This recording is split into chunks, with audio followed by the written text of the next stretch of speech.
Социалдык тармактарда чуу жаратып жаткан манасчы Рыспай Исаковдун Бурша шаарында өтүп жаткан манас жумалыгынын жүрүшүндө Гиннес рекорддор китебине кирем деп аракет кылып айтып жаткан манасынын үзүндүсү коомдун калың катмарына жарыяланып, кызуу талкуу жаратууда.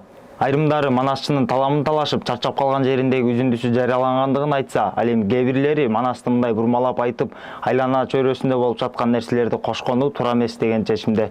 Ал эми калктын калың катмары бул жөнүндө кандай ойдо? Сурамжылоо жүргүзүп көрдүк.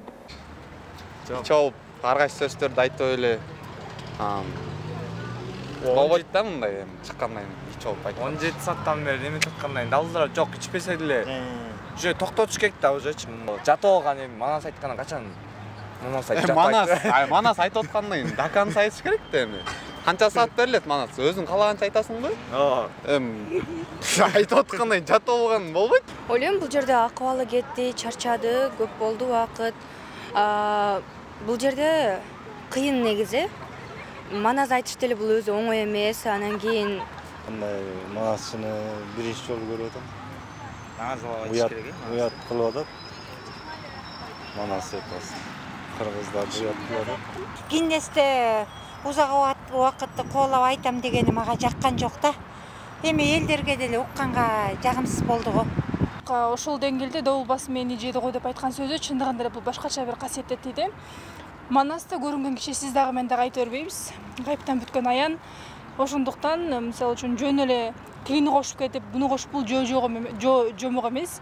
Аны айтып, буну айтып, эже чөптү жулду, алба жулба деп айта тургандай. Ошондук үчүн бул манасты кадырын билип барктаган адамдар айтса жакшы болмок дейм. Мен Рыспай Исаков анчалыкка барбайт эле.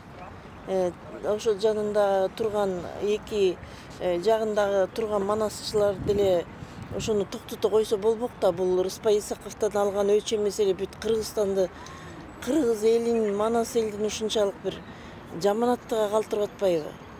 Бул атайын эле жасалган иш го деп ойлойм да. Убакытты созбойт болчу. Ал акыл эстин тайган адам эмес, нормально эле. Может, человек зазвездился, я не знаю, слишком өзүн бийик алып кетти окшойт, же билбейм. Мындай жылдыз болуп кеттим деп ойлоп окшойт.